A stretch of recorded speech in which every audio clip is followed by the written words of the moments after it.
Irmãos, nós estamos chegando, né, na parte final do estudo que nos propusemos a fazer desde o início do ano. Estamos estudando o livro de Gênesis e colocamos para os irmãos que estaríamos estudando do capítulo 1 até o capítulo 11.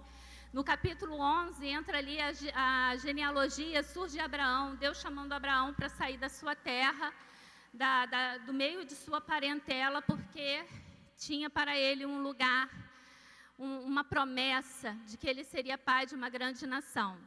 Então, hoje nós estaremos estudando o capítulo 9, o capítulo 10, e no domingo que vem o pastor encerra com o capítulo 11, fechando ali. E estaremos introduzindo, então, uma nova série de estudos. Nós estamos, irmãos, hoje estivemos fazendo uma reunião e pedimos aos irmãos que estejam orando, porque estamos com a perspectiva de estarmos retornando com o culto da noite. O mesmo culto da manhã, estamos tendo um número grande de irmãos frequentando o culto da manhã e precisamos, então, dividir para que não haja um número excessivo de pessoas, além do que o governo nos permite ter. Então, os irmãos estejam orando, tem que ter todo um movimento aí para estarmos retornando, mas sentimos isso como uma grande bênção, porque vemos, muitos irmãos já vacinados, podendo voltar, os irmãos podendo voltar às suas atividades, isso tudo é motivo de louvor e gratidão a Deus. Eu vou pedir aos irmãos que abram a Bíblia lá no livro de Deuteronômio. Nós estaremos falando de Gênesis, mas eu preciso que você abra a sua Bíblia lá em Deuteronômio, capítulo 20, versículos de 16 a 18.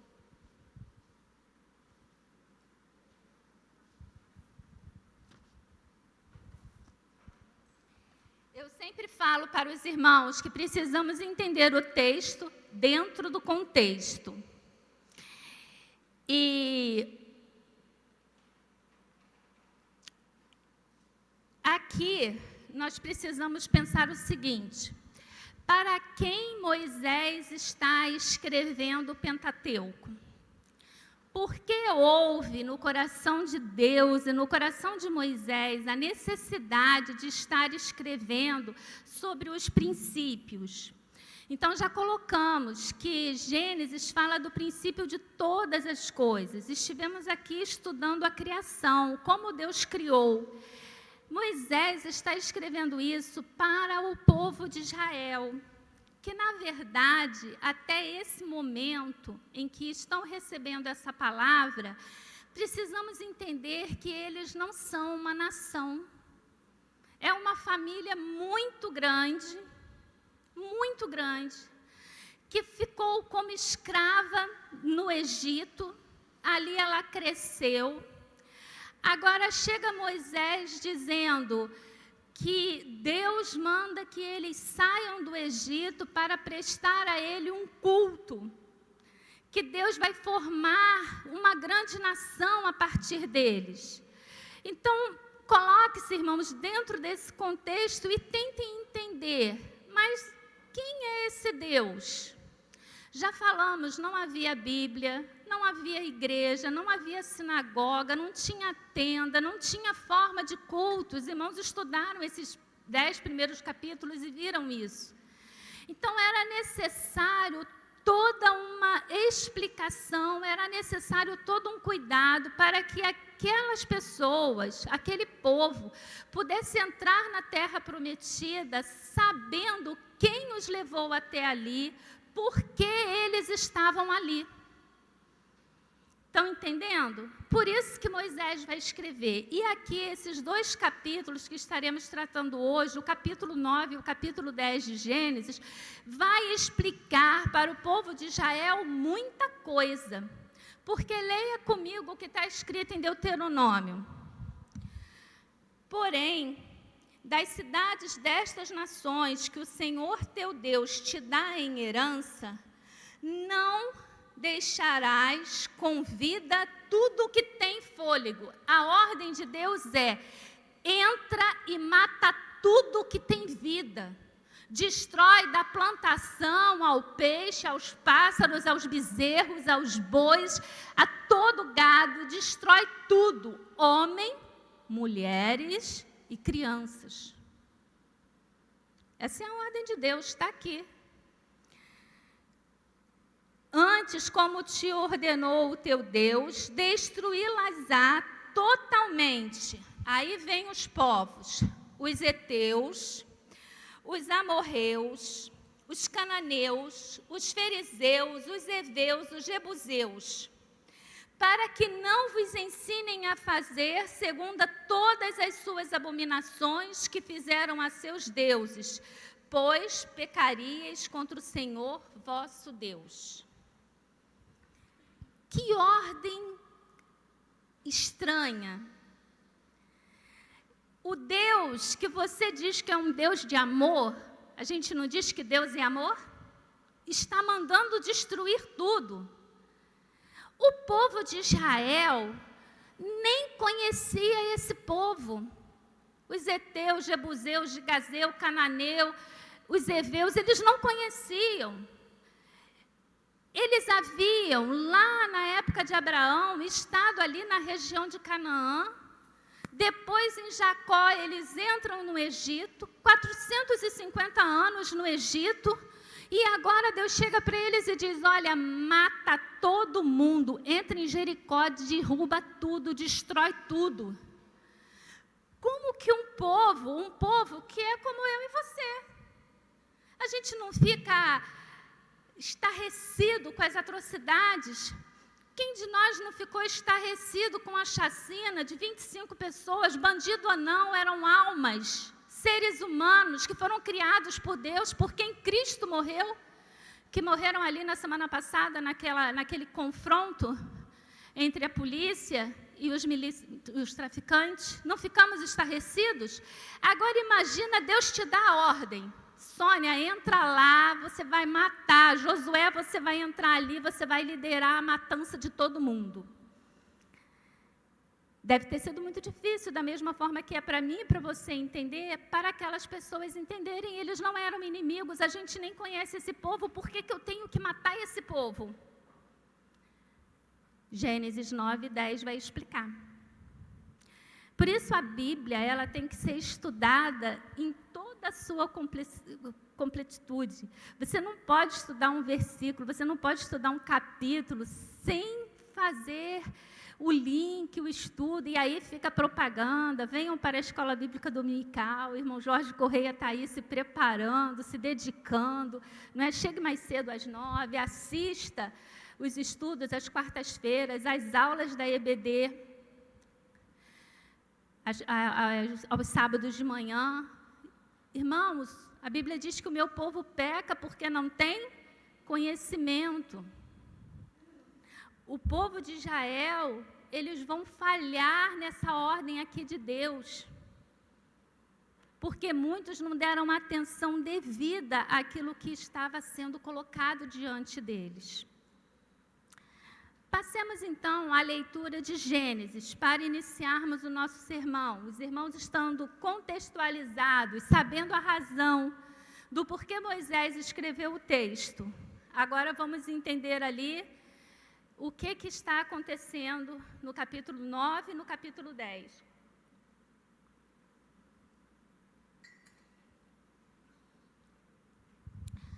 Capítulo 9, a partir do versículo 20, diz o seguinte: os irmãos mantenham a Bíblia aberta, os textos são longos, eu não vou ler todos de uma vez, então mantenham a Bíblia aberta para a gente poder fazer o encaminhamento.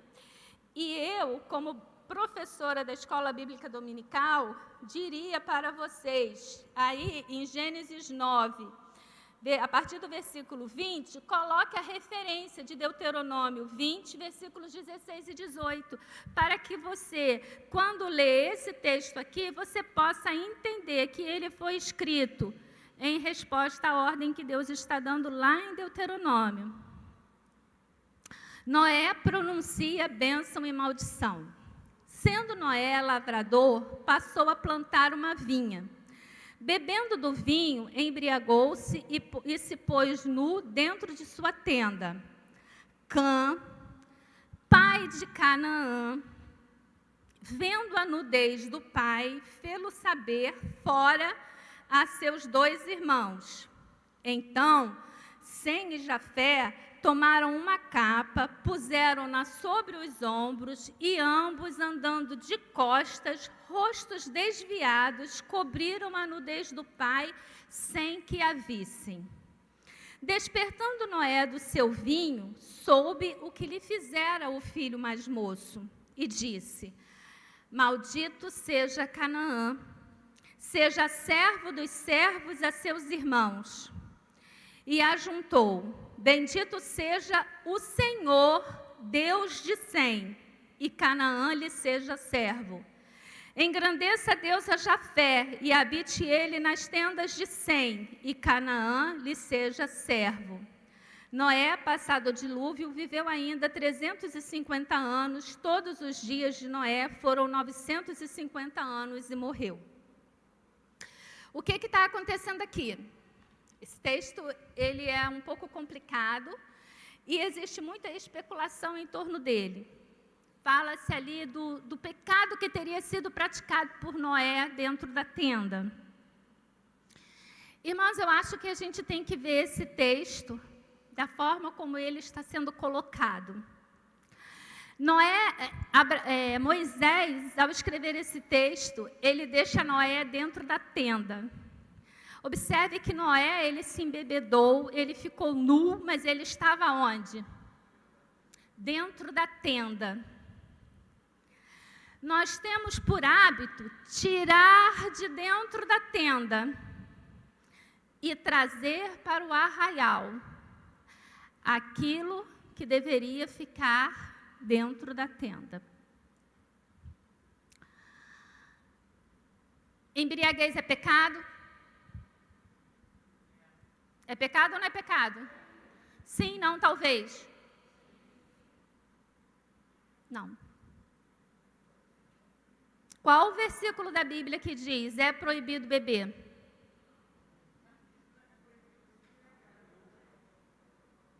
Aonde? Pega aí para mim. O pecado de Noé é um pecado que na maioria das vezes nós cometemos no nosso dia a dia. E é por isso que eu resolvi jogar essa sementinha aqui, que está até um pouco fora daquilo que eu quero tratar no meu sermão, mas que nós precisamos entender: o pecado é a falta de domínio. O pecado foi que Noé não teve domínio próprio. E aí, acontece quando você come, quando você faz sexo demais, quando você gasta demais, quando qualquer coisa que você faça demais. Se você vê televisão demais, se você joga demais, se você quer namorar demais, falta de domínio próprio. É um dos frutos do Espírito, ter domínio próprio. Noé aqui, ele não teve domínio. Ele plantou a vinha, aí especula-se: foi a primeira vez que fermentou o vinho, a uva, Noé não sabia. Olha, irmão, sinceramente, Moisés não me explicou e eu acho que isso não tem relevância para o estudo. O ato de Noé foi inapropriado. Mas Noé estava dentro da tenda dele, era ele com Deus. Cã entrou dentro da tenda de Noé e expôs, ele trouxe para fora. Moisés, ao relatar o texto, ao relatar o acontecido, ele deixa Noé dentro da tenda com a problemática dele. O pecado de Cã pecou. Qual foi o pecado de Cã?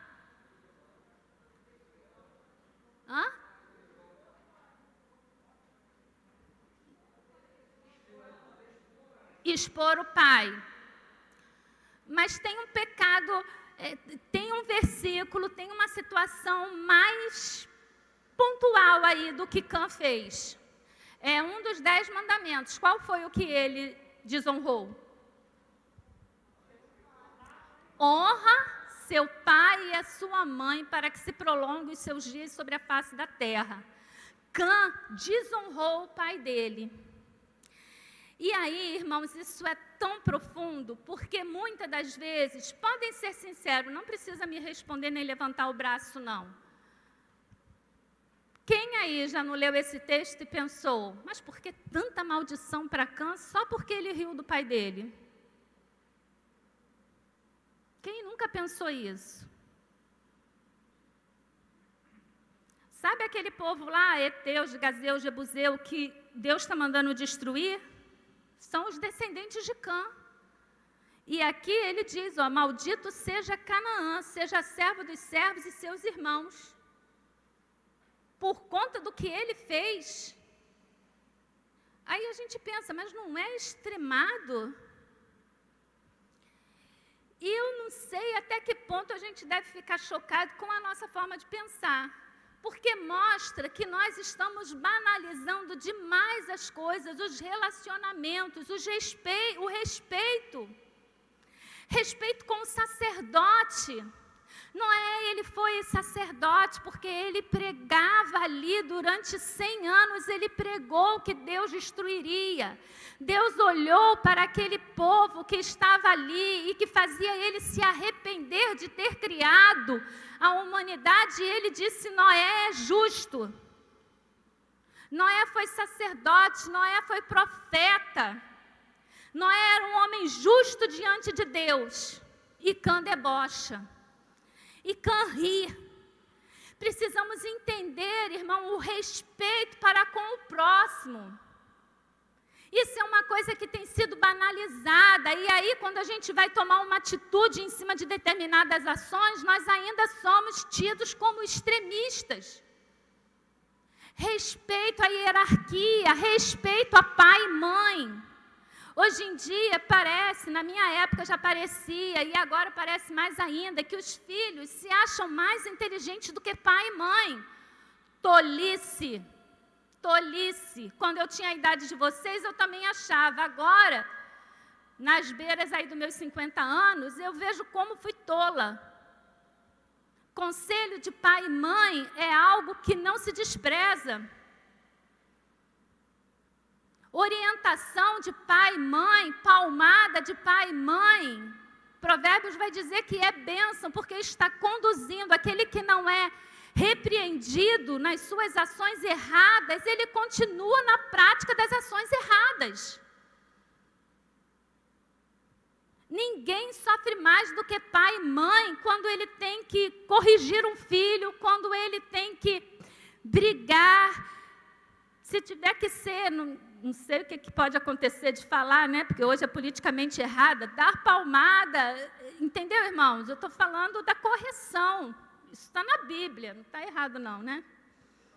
Está na Bíblia. A Bíblia diz para encostar a vara no seu filho, que nem por isso ele vai morrer. Levei várias varadas, entendeu? Estou aqui para a honra e glória do Senhor. Nós precisamos entender isso. E o fato de nós não ligarmos, de nós não darmos importância, de nós acharmos que Deus está sendo extremista com aquelas pessoas, mostra a nossa falta de senso, a nossa falta de discernimento nas coisas que estão acontecendo. Noé aqui, ele vai dizer, maldito seja Canaã. Entendam que Noé não amaldiçoa Cã. Cã é que entrou, Cã é que debochou, Cã é que chamou os seus irmãos e não sei se outras pessoas, como a gente disse, Moisés deixa a coisa dentro da tenda de Noé, não é um fato para nós estarmos aqui debatendo. A gente não sabe ali a extensão do deboche, da coisa, mas dá para a gente imaginar, não é? A forma como o Cã falou, velho bêbado, né? E por aí vai, usem a imaginação de vocês. Mas o maldito foi Canaã, o amaldiçoado foi Canaã. eu fiquei me debatendo em cima disso durante muito tempo. E aqui, eu, particularmente pelo que eu estudei e pelo que tenho aprendido de Deus, eu vejo aqui mais uma profecia do que uma maldição. Noé, dentro do seu contexto profético, ele está olhando e ele está vendo que dentre os descendentes de Cã, Canaã, infelizmente, seria aquele que iria repassar toda a iniquidade, malícia, desonra que estava em Cã. Estudos arqueológicos têm mostrado que essas nações que Deus manda ao povo de Israel destruir eram nações extremamente pecadoras no sentido sexual. As deusas eram todas dentro de um contexto de orgias. E, inclusive, a Bíblia diz que... A Bíblia não, alguns arqueólogos acharam imagens, estátuas de várias deusas, não é? Reportando corpos de mulheres em posições totalmente obscenas. Então, essa obscenidade, essa fraqueza moral que Noé estava vendo em Cã, na hora de passar a bênção, Noé prevê que Canaã, infelizmente, seria aquele que levaria. E quando a gente vai estudar aqui agora no capítulo 10, os descendentes de Canaã, nós podemos ver isso. Então, entendam, nem todos os filhos de Cã foram amaldiçoados. Canaã é que foi amaldiçoado. Existem várias coisas, irmãos. Tem gente que diz, estudiosos que dizem, Canaã também entrou na onda do pai dele e debochou de Noé. Sabe, para mim são especulações. Eu poderia até estar trazendo, mas eu acho que não vem ao caso. O importante é entendermos que, dentro da perspectiva de Deus, Ele poderia dar visão a Noé daquilo que estaria acontecendo, de quem seria aquele povo.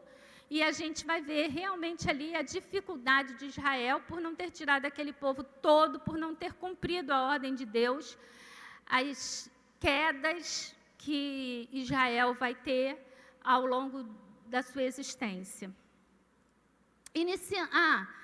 E aí Noé vai dizer, bendito seja Sem, é isso? Bendito seja Sem?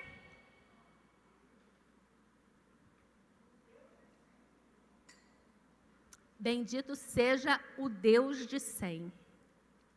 Sem, ele vai levar a semente da mulher. Lembre que desde o capítulo 3, 2, quando a gente retrata ali, 3, quando a gente retrata a queda do homem, Deus diz que da semente da mulher viria aquele que resgataria a humanidade e teria a semente da serpente, que a semente da serpente feriria o calcanhar da semente da mulher e a semente da mulher feriria a cabeça da serpente. Então, durante todo o tempo, nós viemos trabalhando essas duas sementes. E aqui, Noé está dizendo que Sem é que vai dar prosseguimento à semente da mulher.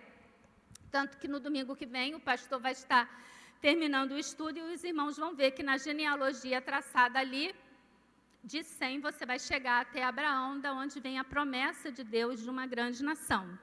E todo mundo sabe que da semente de Abraão, não é? Abraão, Jacó, que é Israel, não é? Judá, Davi, e vai ali a semente, não é? Ele é o leão da tribo de Judá. Judá é filho de Jacó. Jacó é neto de Abraão. Então, isso é importante. Genealogia parece ser uma coisa chata, mas quando a gente aprende a ler, é muito gratificante se a gente descobrir as curiosidades. Então, bendito seja o Deus de Sem. É o Deus de Sem. Sem servindo a Deus, ele é abençoado. E Canaã lhe seja por servo, engrandeça a Deus a Jafé, e habite-se ele nas tendas de Sem. Eu achei isso aqui tão bonito, irmãos, porque quando a gente vai estudar o capítulo que vem, a gente vai ver que os descendentes de Jafé, eles partem para o norte e eles vão lá para a parte da Ásia e para a Europa. E eles vão ter muito pouco contato com os descendentes de Israel. Aí a gente fica pensando, mas como que vai se cumprir isso? Vai se cumprir lá em Paulo. Para onde Paulo viaja? Para a Europa, levando ali a mensagem para os gentios. E aí a gente tem o cumprimento, quando a gente tem os gentios aceitando a Cristo, eles habitam na tenda de Sem. Eles são acolhidos na igreja. Bonito, não é? Estou falando para os irmãos, é interessante estudar. Vamos lá. Noé, passado o dilúvio, viveu ainda 350 anos e depois ele morreu. Agora a gente entra aqui no capítulo 10, os descendentes dos filhos de Noé. Esse capítulo 10, cronologicamente, ele deveria estar depois do capítulo 11. O capítulo 11 retrata ali a Babel, quando Deus separa as nações, porque cada um começa a falar no idioma e eles não se entendem mais, então os grupos que falavam a mesma língua vão se dividindo. Essa divisão que ocorre lá no capítulo 11, ela está retratada no capítulo 10. O que nós estaremos estudando hoje, então, acontece depois da divisão. Por que Moisés coloca aqui? Para que fique bem ligado ali a bênção e a maldição que Noé designa aos seus filhos, a divisão dos povos.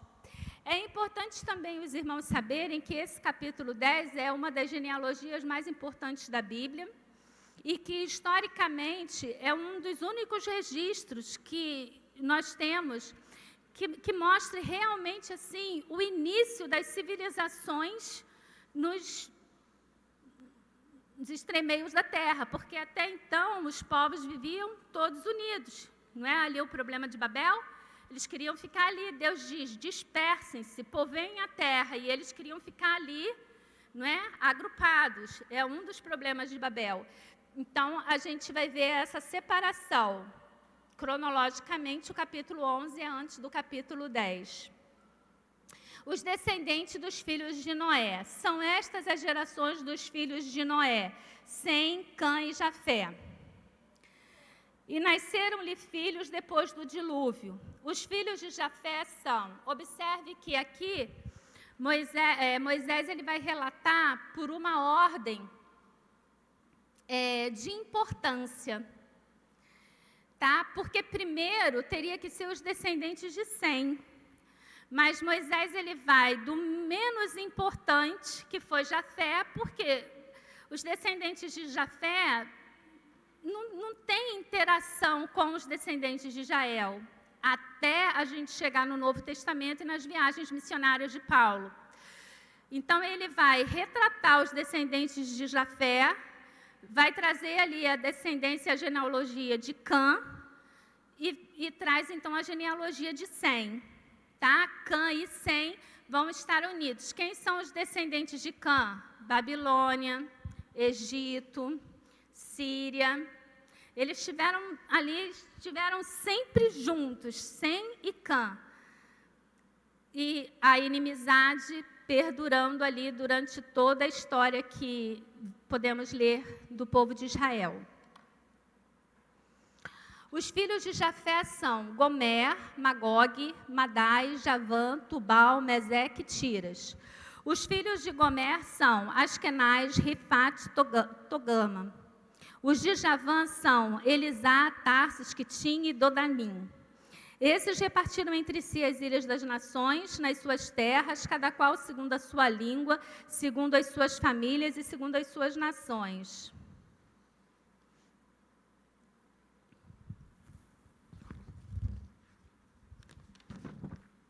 Eu vou passar já as informações.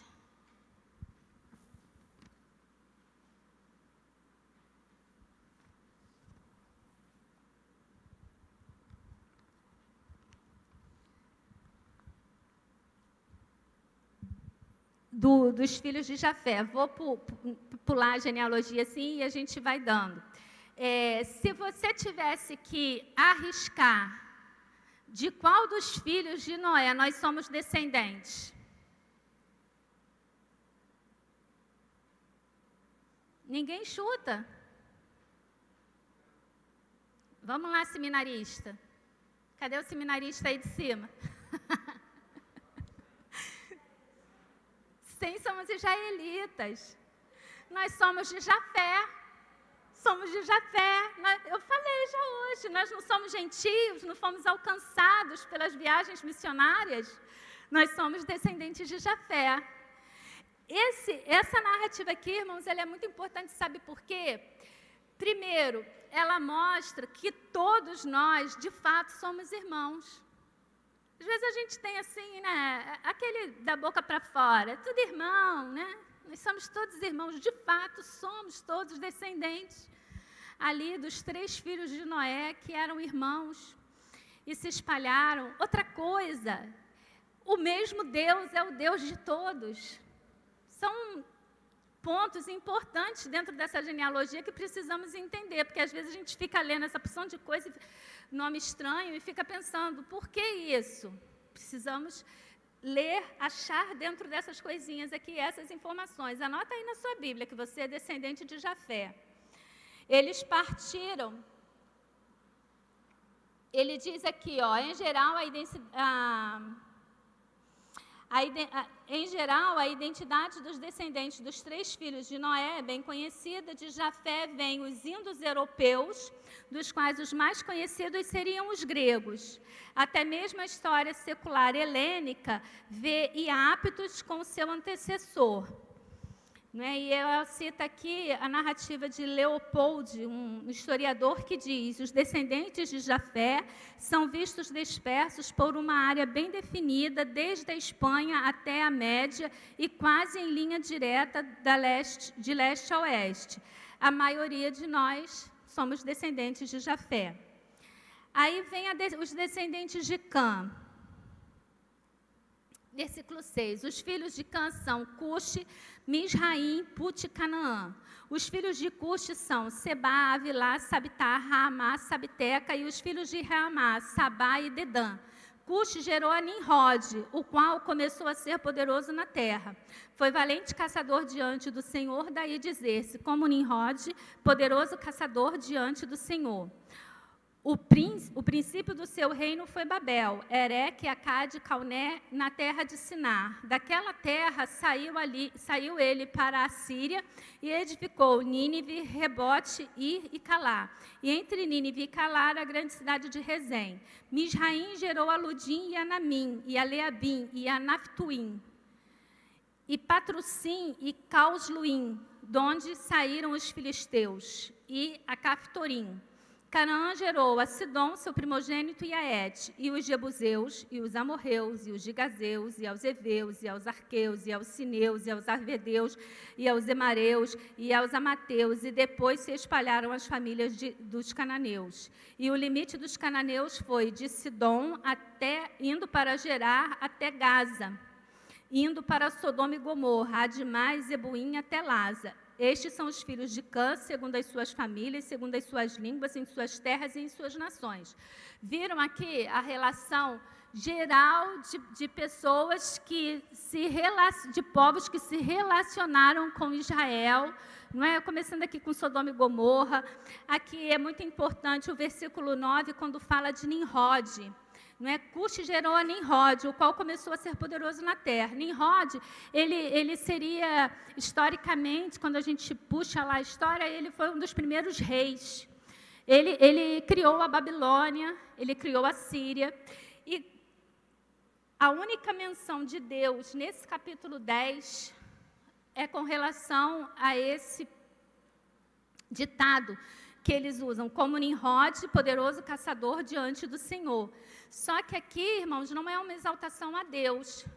Esse ditado era uma exaltação a Nimrod. Tá? Ele era um caçador que ele matava mesmo diante de Deus e do que fosse. É isso que está querendo dizer esse texto aqui. Ele não era caçador de animal.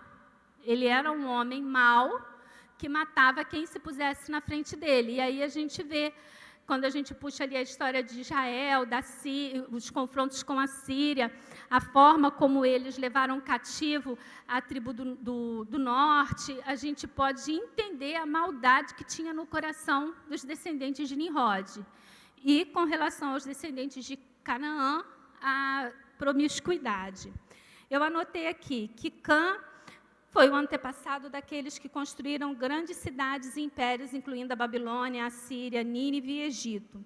Put provavelmente foi o pai dos povos negros. De Canaã vieram nações normalmente conhecidas como os cananeus. O território deles era aquele diretamente ligado a Israel. A promessa da terra prometida, a terra prometida era a terra que foi povoada pelos cananeus. E o limite dos cananeus foi desde Sidom, o texto que eu li. Sem, aí já vai começar a ler os descendentes de Sem. É importante, eu queria destacar aqui por último, dentro dos antepassados de Cã, que a gente vê assim, né? Você pode pensar, mas irmã Ana Cláudia, no texto lá não foi lido que eles seriam amaldiçoados, malditos sejam os descendentes de Canaã? Como é que eles foram homens que criaram grandes impérios como Babilônia, a Síria? Não eram os grandes impérios? Nínive foi a maior cidade durante muito tempo, até ser destruída por Deus. Lembra da maldade que existia no coração dos ninivitas? Eu estava lendo um artigo lá num dicionário bíblico que estava dizendo o seguinte: não tem assim cidades turísticas como Penedo, Gramado, que quando a gente chega na cidade tem aquele arco e aí está escrito seja bem-vindo a Gramado, e cidade das hortênsias, cidade disso, cidade daquilo. Não tem esse aconchego de você chegar ali na cidade turística e você entender no que se envolve. Então, eles dizem que Nínive, o arco da cidade de Nínive era com caveiras. Pessoas que os ninivitas matavam. Então, eram colocados ali crânios, pedaços de membros do corpo. As pessoas eram mortas e eram colocadas lá no arco da cidade, ficavam lá putrefacando até que virassem ossos, e era esse o bem-vindo da cidade de Nínive. Aí a gente pode até entender um pouquinho Jonas, né? Não entender Jonas ao ponto de aprovar. Mas o que Jonas falava? Senhor, o Senhor quer que eu vá lá, pregue para essa gente, e eu sei que o Senhor é um Deus bondoso, que se eu pregar, eles vão se converter. Olha que tem muita gente com esse tipo de oração hoje, não tem? Vou orar por esse político, ele vai se converter, ainda vai ser salvo, vou encontrar ele lá no céu, quando eu queria ele lá no quinto do inferno. Não tem gente que ora assim? Olha, cuidado, hein? Olha o profeta Jonas, Deus mandou ele ir lá e orar para esse povo mau. Sabe por quê, irmãos? Deus quer que todos se salvem. Ele quer que todos se salvem. Para Deus não tem distinção. E nós precisamos entender isso. Deus amou aquele povo de Nínive. E Ele queria que eles fossem salvos. A princípio, quando Jonas prega, eles são salvos. Aquela geração ali é salva, mas depois se deturpa novamente e acaba por ser destruída. Assim como os assírios, assim como os babilônicos. E aí a gente vê o seguinte: os descendentes de Sem, ainda podemos ver por aí? Podemos. É o povo de Israel, o povo, né, que está ali até em guerra, né, no Oriente, porque aí de Abraão também veio, né, o Ismael, e aí eles vivem ali um confronto, mas você vê os descendentes de Sem, você vê os descendentes de Jefté, né, mas a gente não vê os descendentes de Cã. Né? Eles foram exterminados ao longo de grandes civilizações que acabaram por se perder. Vamos, por último, agora aos descendentes de Sem. A Sem que foi pai de todos os filhos de Éber, o irmão mais velho de Jafé, também lhe nasceram filhos. Os filhos de Sem são Elão, Assur, Arfaxade, Lud e Arã. Os filhos de Arã, Uz, Geter e mais. Arfaxade gerou a Sala, Sala gerou a Éber. De Éber nasceram 2 filhos, um teve por nome Peleg, porquanto em seus dias se repartiu a terra, e o nome de seu irmão se foi Joquitã. Aqui especula-se que essa questão aqui de Peleg, porquanto em seus dias se repartiu a terra, seja a justa repartição aqui dos povos com a mudança com a confusão de línguas que se dá aqui no capítulo 11. Joquitã gerou a Moldá, Selefe, Azar, Mavé e Agerá, Adorão, Uzal e Dicla, Obal, Abimael e Sabá, Ofir, Avilá e a Joabe. Todos esses foram filhos de Joquitã e habitaram desde Messa, indo para Cefar, montanha do Oriente. São esses os filhos de Sem, segundo as suas famílias, segundo as suas línguas, em suas terras e em suas nações. São estas as famílias dos filhos de Noé, segundo as suas gerações, nas suas nações, e destes foram disseminadas as nações na terra depois do dilúvio. Então, tudo o que aconteceu depois do dilúvio se deu a partir desse texto aqui que podemos ler. Eu coloquei aqui como observação.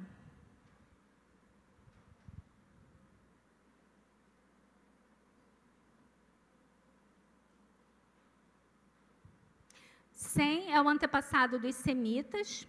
Precisamos ter cuidado para não confundir essa designação com os povos que falam as línguas semíticas. Estas línguas incluem tanto os povos descendentes de Sam quanto os de Cã. Não é? Os descendentes de Sam são as famílias que se estendem da Ásia Menor até as montanhas ao norte da região do Tigre, Ur, na Suméria, ao Golfo Pérsico e, finalmente, ao norte da Índia. Os descendentes mais proeminentes de Sem é Éber, pai de Peleg, antepassado de Abraão, que o pastor vai estar trazendo no domingo. Conclusão. Os capítulos 9 e 10 de Gênesis foram vitais às nações de Israel por terem precedido a ocupação da terra prometida de Canaã. A maldição de Canaã explicou a origem da depravação moral dos cananeus da sua época. Mais do que qualquer outro povo, sua depravação sexual é comprovada por descobertas arqueológicas. Infelizmente, precisamos reconhecer que Israel deixou de aplicar totalmente o ensino desta passagem. Eles não destruíram por completo os cananeus e até se casaram com eles para o seu próprio prejuízo. Há uma grande lição para nós nesta porção das Escrituras. E aí, eu cito 1 Coríntios 10, versículos 6 a 12. Ora, estas coisas se tornaram exemplos para nós. Grifem esse versículo, irmãos. 1 Coríntios 10, 6 a 12. Olha o que Paulo está falando. Ora, estas coisas se tornaram exemplos para nós, a fim de que não cobicemos as coisas mais como eles cobiçaram. Não vos façais, pois, idólatras como algum deles. Portanto, está escrito, o povo se assentou para comer e beber, e levantou-se para divertir-se. E não pratiquemos imoralidade, como alguns deles o fizeram e caíram, num só dia, 23.000. Não ponhamos o Senhor à prova, como alguns deles já fizeram e pereceram pelas mordeduras das serpentes. Nem murmureis, como alguns deles murmuraram e foram destruídos pelo exterminador. Estas coisas lhe sobrevieram como exemplos e foram escritas para a advertência nossa. Estas coisas lhe sobrevieram como exemplo e foram escritas para a advertência nossa, de nós outros, sobre quem os fins dos séculos têm chegado. Aquele, pois, que pensa estar de pé, veja para não cair. Paulo, ele está relatando aqui as ações do povo de Israel durante os 40 anos em que eles estiveram peregrinando pelo deserto. Na aula retrasada, eu falei sobre essa questão aqui da serpente, quando estávamos falando de Gálatas. E eu encerro, trazendo à memória dos irmãos essa parte. Porque eles, irmãos, os irmãos estão cansados de ouvir sermão em que o povo era rebelde, o povo reclamava, vivia dizendo, mas para que você nos tirou do Egito, Moisés? Nós éramos mais felizes lá. Reclamavam porque não tinha cebola, porque não tinha tempero. Recebiam o pão e aí eles queriam carne. Eles reclamavam de tudo. Mas ele diz aqui, olha, o povo se juntou para comer e beber e levantou-se para divertir-se. Eles cobiçaram aquilo que os inimigos tinham. E aí Deus lançou a serpente no meio do arraial. E quem fosse picado pela serpente, morria. Mas o mais impactante disso é que quando Moisés ora, Deus diz, Moisés, constrói uma imagem de uma serpente, coloca no meio do arraial. Todo mundo que olhar para a serpente vai ser curado. Mas a Bíblia registra que muitos morreram, porque não olharam para a serpente. Essa é uma grande lição para nós. No livro de Gálatas, Paulo está dizendo, Cristo crucificado foi colocado diante de vós. Nós precisamos olhar para a cruz e ver Cristo crucificado para que possamos ser salvos. Assim como o povo tinha que olhar para a serpente para ser salvo, nós precisamos simplesmente olhar para Cristo pendurado no madeiro, para que possamos ser salvos. E muitos não olham. Muitos preferem, por suas próprias ações, tentarem atingir a salvação. E por isso eles são malditos. Paulo vai dizer que são malditos, são amaldiçoados, todo aquele que quer viver pela lei. Você acha que Noé pecou? Acha que Canaã pecou? Que Cã pecou? A gente se sente até mal, porque no nosso dia a dia praticamos pecados muito piores do que esse. Fala aqui para mim quem nunca levantou a voz contra um pai ou contra uma mãe. Quem nunca foi mal criado, quem nunca deu uma resposta atravessada. Quem nunca pensou que eles eram chatos. Quem nunca debochou. Quem nunca perdeu o controle, o domínio.